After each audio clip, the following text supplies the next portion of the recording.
Բարև ձեզ, երկարատև ընդմիջումից հետո ձեր հետ կրկին քաղաքակրթությունն է, ու այսօր ես մտնում եմ շատ վտանգավոր գոտի եւ հնարավորություն եմ տալիս ձեզ բոլորին կոմենտներում գրել, որ A. Ես մասոն եմ, B. Ես հրյա եմ, G. Ես Մոսադի ագենտ եմ, տեսնում եք ինչ պատիվ, եւ D. Վերջապես իմ դիմակը պատրվեց, բայց լինելով հայ ազգի զավակ եւ լինելով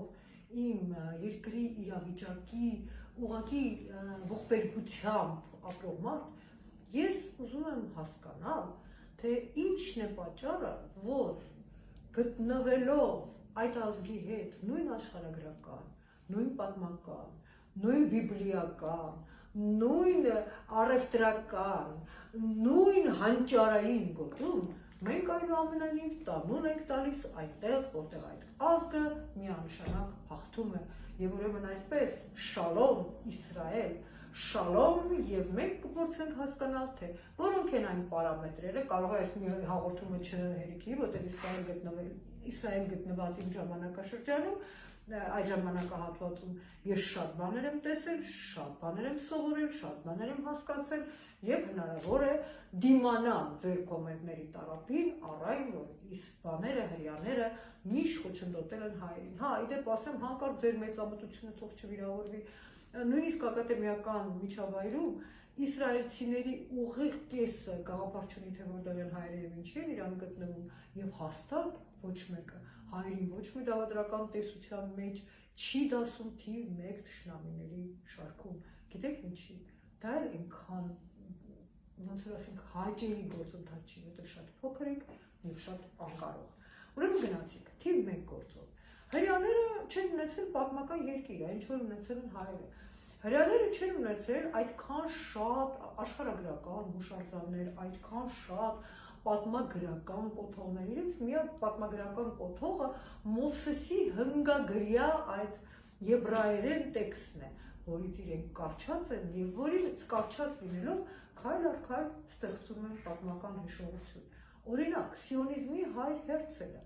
Սիոնիզմի հայր Հերցելը մահանում է ավստրո-հունգարական կայսրությունում, չիմանալով ընդհանրապես լինելու է ամենավատ երազանքներում կամ ամենալավ երազանքներում Իսրայել թե չէ, բայց Հերցելը ապագա երկրին հավատում է իր աստվածային նախախնամությանը հավասար եւ գրում է ուխտում է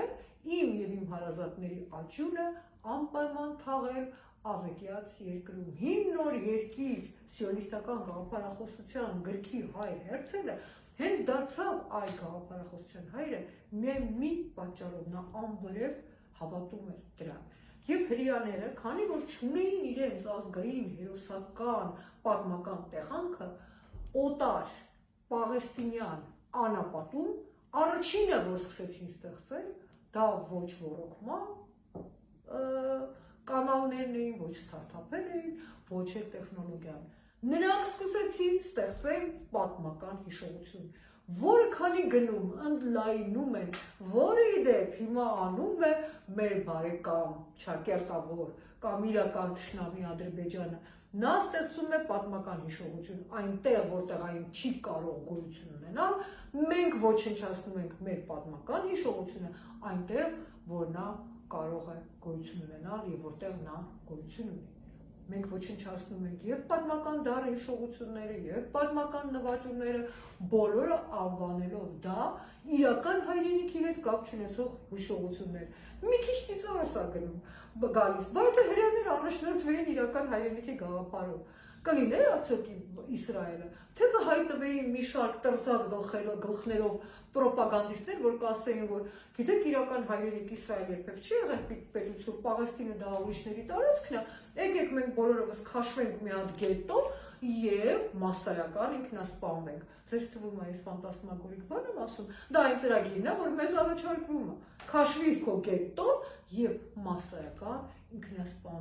ինքնասպանվի։ Իրեւ երբ որ Հերցելի աճյունը հрьяաները տեղափոխում էին, դրա հետ կար կապված մի բան զավեշտալի պատմություն։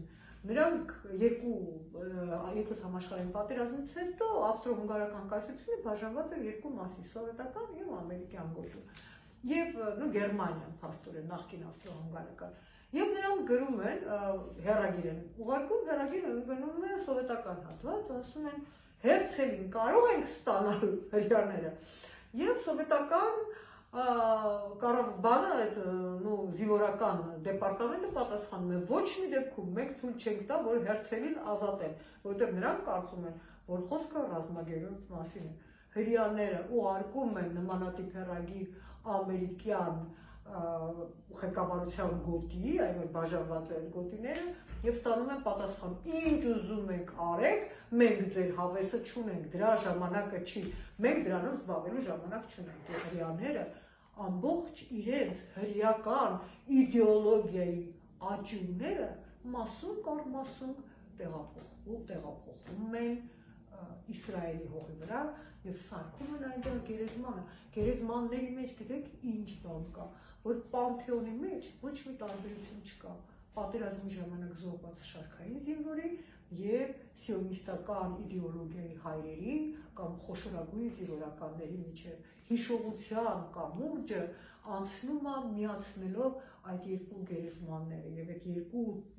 եւ նոր ես տեսա այդ թարմ ընկած հերոսների գերեզմանները նոր էս վերջին պալեստինյան ճակատամարտում տեսա եւ ամենահին ժամանակ առաջին բանով զոհվածների գերեզմանները նրանք բոլորը հավասար էին նույն տիպով,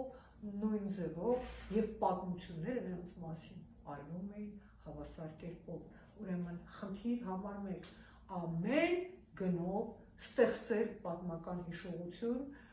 որտեղ այն նույնիսկ չկա։ Եվ հայկական խնդիր հիմա հավարում ենք ամեն ձևով ոչնչացնել պատմական հիշողությունը այնտեղ, որտեղ այն կա։ Հա, հիմա հրեաներն են ուզում հայերին ոչնչացնել, թե հայերն են ուզում ինքնաոչնչանալ։ Իմ համար մեծ խնդիր է։ Երկրորդը հրեական ցեղասպանության թանգարանը, որտեղ մեզ տարան եւ որտեղ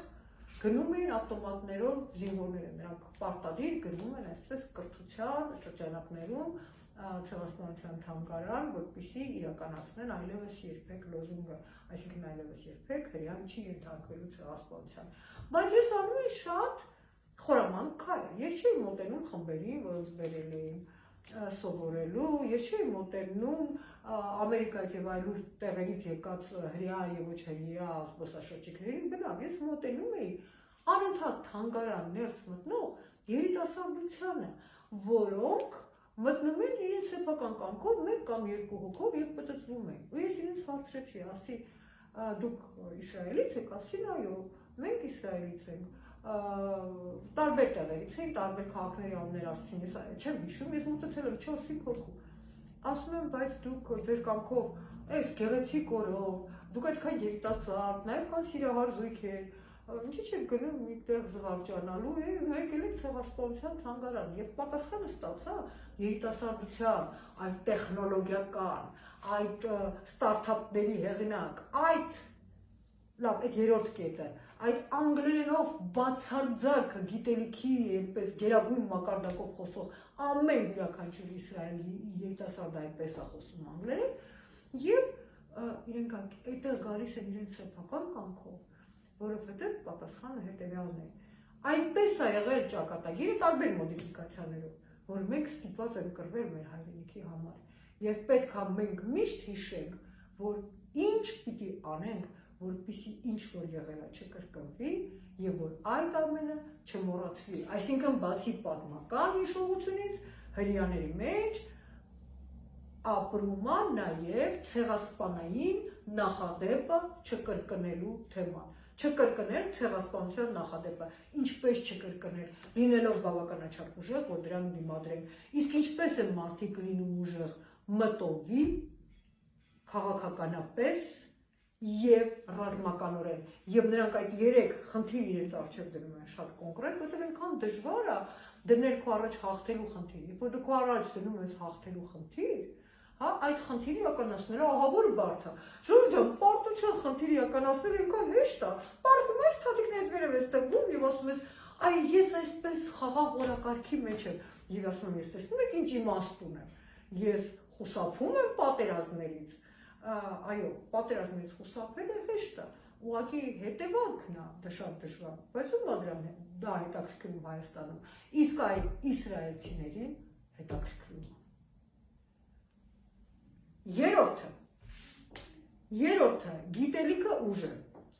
Գիտելիքը ուժը ոչ թե կրթությունը նորաձև է, վայ, ինչ նորաձև է, գեղեցիկ շրջազգեստի նման կամ բաց։ Կրթությունը, ես չգիտեմ ինչա, որովհետև կրթությունը դա նաև մարդու ձևավորելու գործոն է, բայց գիտելիքը ուժ է, եւ այն էլ ինչպիսի ուժ, ուրեմն համալսարանները, ես գնացի 3 համալսարան, ես տեսա այդ համալսարանների կորպուսները, ես տեսա դրանից կլինիկաները եւ լաբորատորիաները, ես տեսա թե ուսանողները ինչպես են ոգևորված իրենց կատարած աշխատանքով, որտեղ իրենք յուրաքանչյուրը գիտեն, որ իրենք ամեն մեկը պոտենցիալ հերոս է, ամեն մեկը մարտադաշտում եւ ահա այդ լաբորատորիաներում ձևավորվում են ֆանտաստիկ հայտնագործություններ, դրանցից մեկը ես ձեզ ասեմ, ուղղակի օրինակներով։ Մենք գնացինք Գազայի սահման, որտեղ այդ Գազայի սահմանում պատմում էին, թե ինչպես է կատարվել այդ հարձակումը, ու ես էլի թափառում էի կողքերը, մարդկանց հարցեր էի տալիս եւ տեսնում եմ, որ այդ մարդիկ չունեն չարություն։ Իրանք չունեն չարություն, չունեն վրեժ, այնպես ինչպես մենք կարող ենք ունենալ։ Իրենք ունեն կայունանալու եւ դիմադրելու անսպար պոտենցիալ։ Եվ մի էպիզոդ եղավ, որ այնքան հատկանշական էր եւ այնքան ցուցադրական,